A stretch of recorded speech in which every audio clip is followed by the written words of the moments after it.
Warning. You've reached On the Box with Ray Comfort and are now in a biblical truth zone. Place all questions about theology, current events, and evangelism on the box, where they'll be weighed against the truth of God's Word. Ready your hearts and minds. You're about to be inspired and equipped to fulfill the Great Commission. Programming to engage in 5, 4, 3, 2, 1. Welcome to another exciting edition of On the Box with Ray Comfort. And if you're confused as to who Ray Comfort is, it's the tall one with the beard. Why do you put padding on your seat, Ray, to make so I can be up your height? Me? I've had books there when we've had guests. Right. Before you know it, you'll be 9 feet and your head will be out of the picture. I want to see them eye to eye. Oh, friends, it's great to have you back. And you know what? It feels as if though it were just Monday, a week ago from today. How weird is that? It was, friends. Yeah. What a blessing to have you back. We have Mark Spence sitting at the dean's desk. How are you today, Mark? I'm feeling a little groovy. I need to go get a haircut. Oh, yeah. I'm going to do that right after the show. That's pretty long for you, It Mark. is. It's really long. You should see my back hair. Oh, no. no. Too much information. I just got to say Monday, something. Mark. People don't need to hear that early On Monday. Sunday night, we're at the ministry and because we had to do some things with our computers. And I checked out Mark's Facebook page, and I was so impressed with him. I tell you, oh, it blew me away. He's got a list of things that he's done.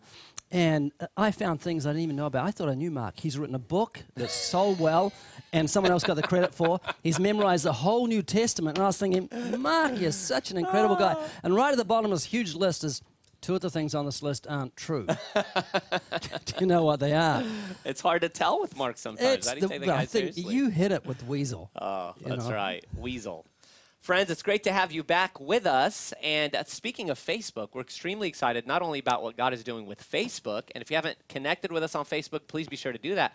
But we just found out that actually what's happening on our YouTube page in terms of the number of subscribers is a good thing. 45,000 subscribers on our YouTube page. And if you haven't subscribed yet, make sure to do it. That's encouraging, isn't it, Ray? How many views? I think we're up to about 17 million almost, Alan. Close to 17 million views. So very exciting. Amazing. Make sure to connect with us on there, especially for you who have been viewing for a long time. All right, we're going to jump right into the topic of the day. This is right out of CBS News. Iceland seeks to ban pornography. And for any of you parents who may be watching, by the way, this may be a good time, if you so choose, maybe to have your children go out of the room. The government of tiny North Atlantic nation is drafting plans to ban pornography. Oh, it's Iceland. Drifting. That's a great big iceberg. How fitting was that? Drifting from the ways of the world. Is drafting plans to ban pornography in print and online in an attempt to protect children from a tide of violent sexual imagery. The proposal by Interior Minister Omungur... I should have worked on that one. Yeah. Johansson has caused an uproar. Opponents say the move will censor the web, encouraging authoritarian regimes and undermine Iceland's reputation as a Scandinavian bastion of free speech. Advocates say it is a sensible measure that will shelter children from serious harm. So, Ray, this is news for the world. It's never been done. No one has ever banned pornography in any nation in terms of the internet. And this is looked on by some as ridiculous and preposterous. But what do you think when you hear about this? I haven't even I can't.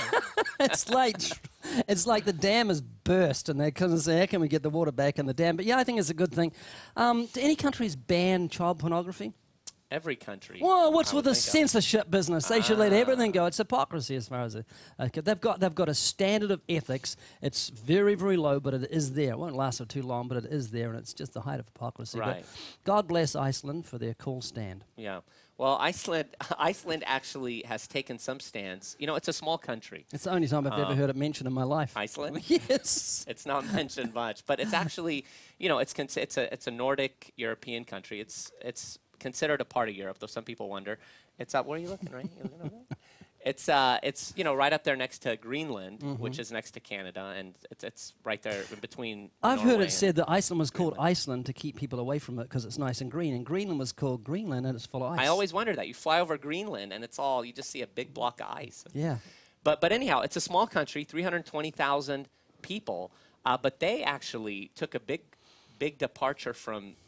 the ways of Europe in that they banned prostitution and they banned strip clubs.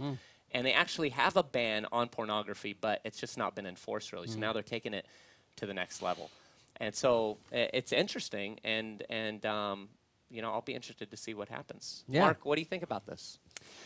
Yeah, you know, I was reading some comments that people were placing after the article, and people were saying you cannot cause people or force people to do things that they don't want to do. Morality, you can't legislate morality. And it just went on and on and on. People went on to say that, hey, I'm a very moral person. And then they went off with their, I guess, their rap sheet of all the great things that they've done inside their life. You know, it's a little silly to me to think that we, as a culture, it doesn't matter what country you live in, are wrong because we begin to take a stance concerning anything. Right. You know, we should be able to do certain things like that. When you grab a hold of the laws of the land, by and large, that are biblically based here inside the United States, and then we begin to change those things and say there's no room for that. Society is changing and evolving. Well, we need to be careful with that, because when you begin to change laws or put laws into effect that are not biblically based, where do you stop? And if it's up to each individual to decide for themselves what is right and wrong, well, then you might as well do away with the laws and the court systems and everything else. Just because you have a select few people that begin to go against and chide against what we adhere to be biblical principles, we cannot bow down to what they have to say. We need to stay strong and stand strong on what we believe. And we have to always argue from a biblical mandate, not from personal issues when it comes to legislature. Also, with censorship, so many are so against censorship until it comes to censoring creationism being taught in schools. Suddenly There's they a double standard there. absolute double standard. Yeah. You know. But you know, let me throw this out, and it's good to kind of look at the different perspectives, because you have some Christians that say we really shouldn't push for this sort of thing, because if we do, then the next step will be for them to censor Christians and censor, you know, religious free speech. Do you find any, you know, validity in that, Ray? I think Mark could probably have something great to say about that. Mark, do you have something great to say about that? And what was the question? Mark was watching sports on the computer over there. No, but really, Ray, seriously, I mean, people I have that think that's a silly argument. You know, you've got to have laws, and we can't say don't have laws because they might bring laws against Christians. Right. That's all there is to it. You've got to have laws. And Yeah. I think it's a good law to ban stuff that's, it's not just harmful to kids. That's not the argument. It is wrong, morally wrong. Right. In God's eyes, if you look upon a woman to lust after her, you commit adultery with her in your heart. And so God has his standards, and that's the standard we've got to face on Judgment Day. So that's what we should be concerned about. Yeah. But the thing is, it's do you remember I put a blanket over a woman's body on a billboard over here? How could I ever forget Yeah, that, I remember I was driving along with Rachel in the car years ago, and she says, "Don't look at that billboard, Dad. Don't look at it." No, what billboard? Oh, it's terrible. Don't tell a guy not to look at something. You look at it, and it was a lady who was completely naked except for a towel on the back of her buttocks, and it was promoting upcoming Cleopatra ABC thing on television. Right. She was lying down, right? Yes, and of there was course. a I'm towel. sorry, imagery not right. And anyway, I went to Home Depot, purchased an 18-foot ladder, and got a big orange blanket, and got up there at 6 o'clock in the morning and stapled the blanket over her body. Any gentleman would have done the same thing. And the reason I said I did it, and I sent out a news release to 2,000 outlets, I was hoping ABC would take me to court, because I wanted, my defense was, I don't want them bringing their stuff in that's going to stir up guys in our area and they're going to rape my daughter or my wife. Right. Because of their lusty billboard. But that's not the answer. And the answer with pornography isn't legislation. It really is. That's part of the answer. But the answer is to change the human heart through the gospel. Amen. Because before I was a Christian, I lived and breathed lust. Nobody knew about it, but it was my instant pleasure. Yeah. You know, and when I became a Christian, God changed my heart, so instead of thirsting after darkness, I thirsted after light. Or instead of hungering after things I knew were wrong, I began to thirst after righteousness, which is a miracle in the heart of a sin-loving sinner to suddenly turn around and want what's right. Right. People say, how do you know? Well, I'm still standing, 40 years later, standing with my mouth open at the radical change that God did in an instant. New creation. New creation. And you experienced, every other Christian's experienced it. And so we understand that the gospel is the power to change the heart. Amen. Yeah, and let me just read one point of clarification from the article here. It says, Iceland's left-of-center government insists it is not setting out to sweep away racy magazines or censor sex. The ban would define pornography as material with violent or degrading content. So in essence, they're not talking about a pure It's the stuff they like, they want to keep. Right. There you go. So it's important that we understand that perspective of what's happening. But Ray, pornography is such a serious issue in our country and in the world, and it's been multiplied. Back when we were kids, I mean, you'd have to go out and try to find a magazine or buy it from a store. But now it's a click away from children's fingertips. And we're seeing the repercussions of that. Let me read just some facts for you. The average age of which a child first sees pornography online is 11. Pornographic websites, 4.2 million. A total of 12% of all websites that exist are pornographic, 4.2 million. Internet pornography sales, 4.9 billion annually. Yeah. I mean, it's hard to wrap our minds around those sorts of figures, but they're staggering. Over $180,000 per minute, which is $3,000 per second, is spent on pornography worldwide. Men who admit to accessing pornography at work, 20%.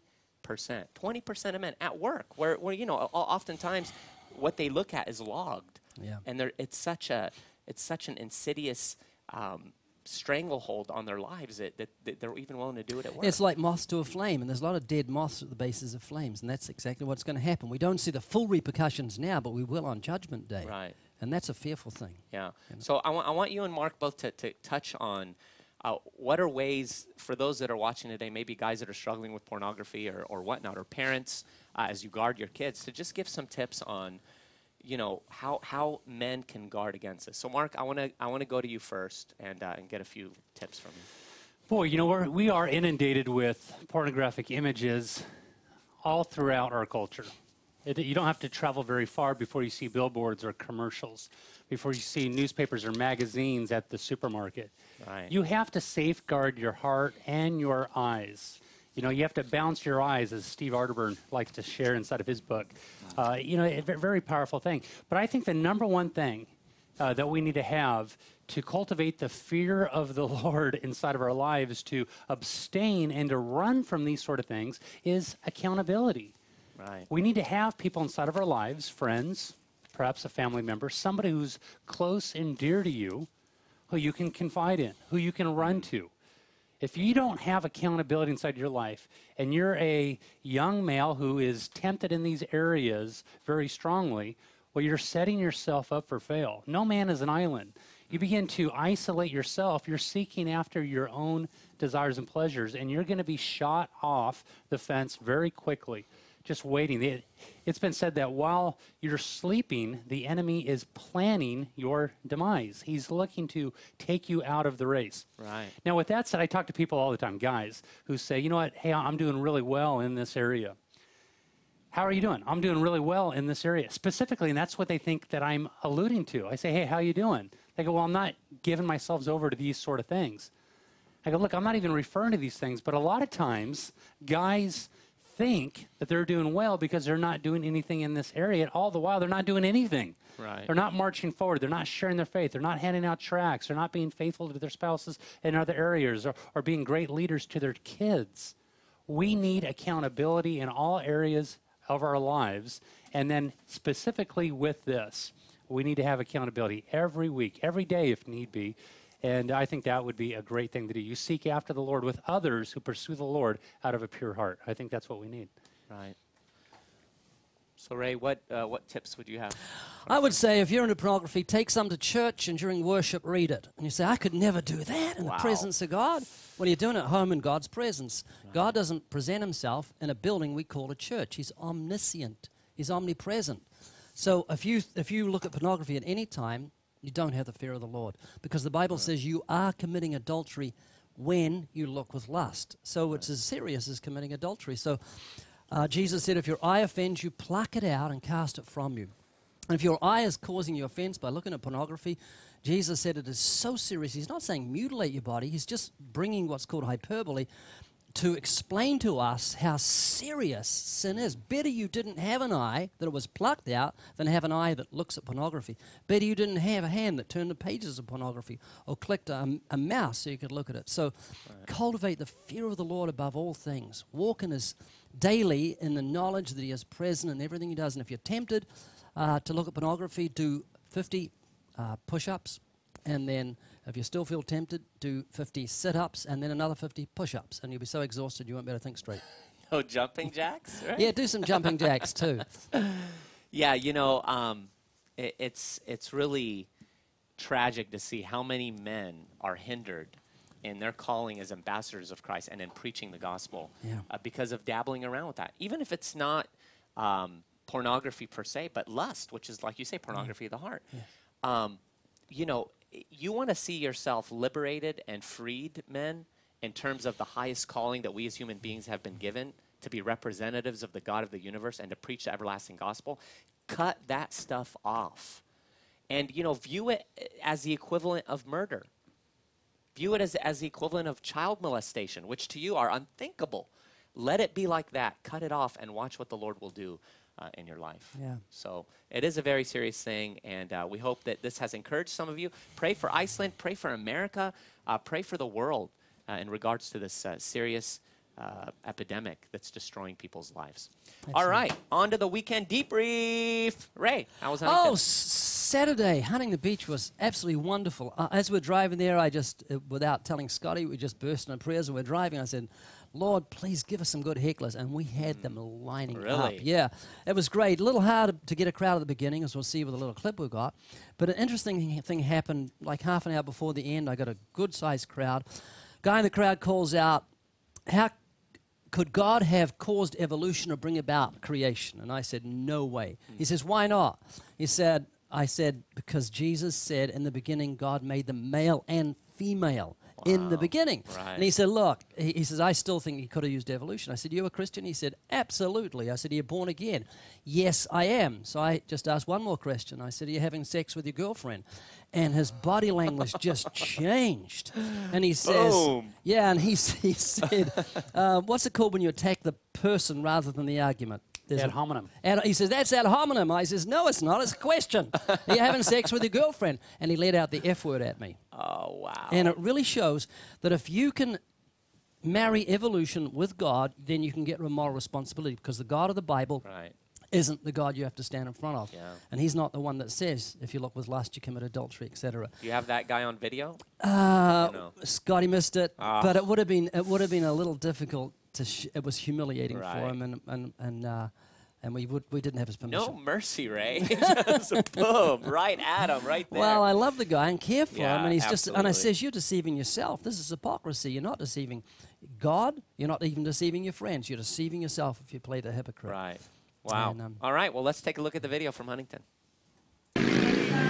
Well, this is today's report. It's a little chilly, down to 60 degrees, which is a bit cool for California, a bit of wind coming off the sea, so it's kind of hard to get a crowd, but Scotty's managed to get one with a little bit of hard work, giving away some dollars, and so these people have come around, and Scott has taken a guy named Dave through the good test. Have you ever told a lie ever in your life? You have. What do you call someone who tells lies? There's some Siamese twins that are watching. I don't anyway. Now watch out, because there are kids here, so you want to keep it clean. Liar. A liar. So what does that make you? A liar. A liar. It's happened again. Scotty has got himself another moment. This is the second week. So he's just asked the crowd to come forward. It's difficult when the crowd is scattered. So often we say, please come up to the chalk line. There's a reason for it. A crowd close shows they're interested in it and helps draw more people. So Scotty's just asked them to come up to the chalk line, and some of them were obedient. So this will be interesting. Another Mormon trusting in self-righteousness. Let's see if he gets upset like the guy did last week. Work, does it? Two of each. What's the name of the raised print that deaf people use? Braille. Braille. Yeah, hey, dog, I'm not gonna. She's shy, isn't he? Hey, little dog, look at that. Hello, little dog. Say hello. Well, thank you. Oh, same here. God bless you too. Yeah, Scotty's crowd is growing a little bit, which is great. He's going to give the Mormon a good test right now, and that should be interesting. There's something that everybody misses. Boy, my equilibrium is off. There's something that everybody misses, but when we go through it, you'll see what it is. Okay.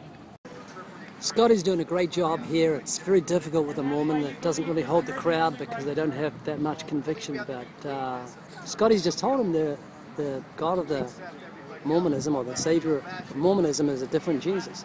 He said Jesus was a God, and Scotty's just gone through John chapter 1 and said, in the beginning was the Word, and the Word was with God, and the Word was God. And the guy says, I believe that, but he believes that Jesus was a God. And he also believes that Jesus was the brother of Lucifer.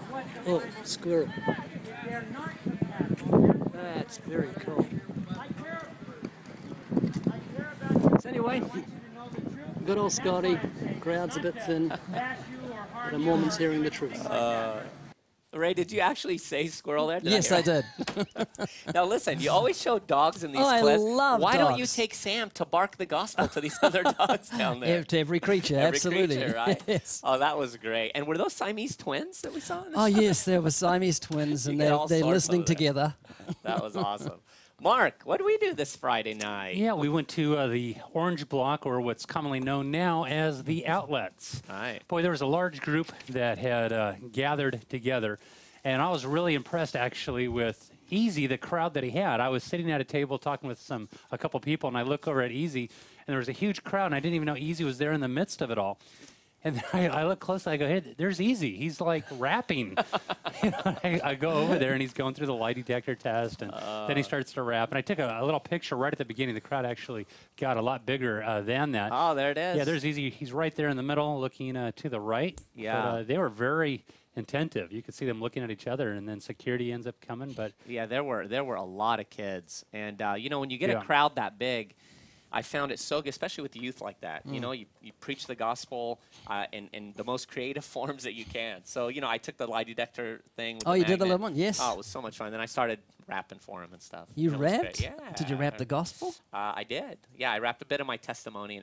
But immediately, I mean, they were listening. But as soon as I did that, it was like they really were hooked in. Their eyes went huge? Oh, yeah. They hooked in. Oh, that's scary. Sorry, And then kids. they went from, you know, some of the kids went from being silly and kind of, you know, casual to really, you see conviction on them, their heads hanging low. And Well, so it that's was a Paul's, wonderful I become time. all things to all men, that I may any means save some. That's great. Yeah, Help what's up? Yo. Dude. Get you rapping too, Ray. Yeah.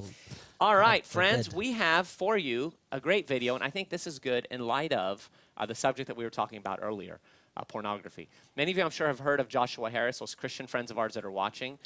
He really burst onto the homeschooling scene. He was an author. He wrote the book, I Kissed Dating Goodbye.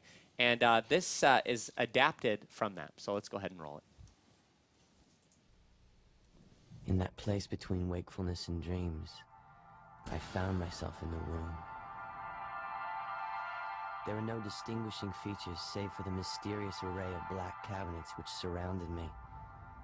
As I drew near the closest array of cabinets, I discovered one of them to be labeled dating. I was shocked that I recognized the names written on each one. I felt strange as I opened the next drawer to confirm the truth. Suddenly, it hit me that this was some sort of crude filing system for my life. Every detail, every action. I began randomly moving from cabinet to cabinet, opening drawers and searching their contents. The labels ranged from the mundane to the outright weird. Often there were many more files than I expected, sometimes fewer than I had hoped. I was overwhelmed by the sheer volume of the life I had lived. Could it be possible that I had the time in my short life to write each of these thousands, possibly millions of files? But each file confirmed this truth. Each was signed with my signature. I felt a chill run through my body as my curiosity overcame me. Once again, I found myself confronted with the memories of my past. I felt sick to think that such details had been recorded. Suddenly, I felt an animal rage. One thought dominated my mind. No one must ever see these files. No one can see this room.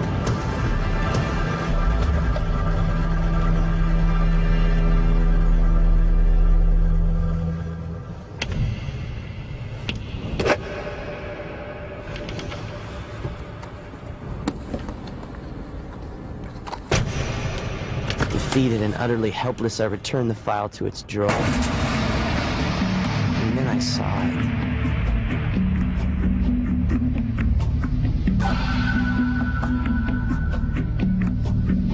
Opening a drawer, I found it to be mostly empty.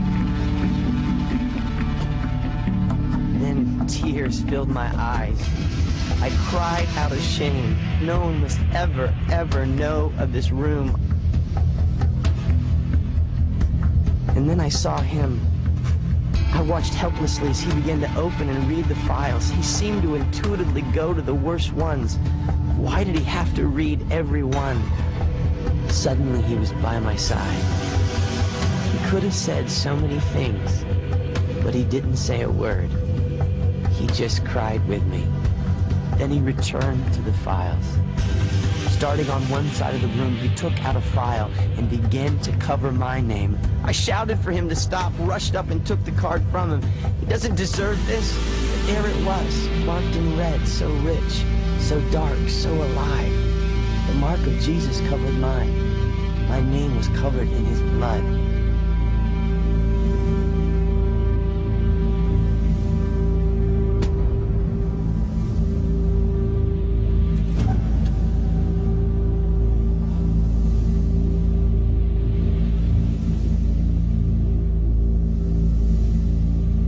Placed his hand on my shoulder and said, "It is finished." And he led me out of the room. There was no lock on its door.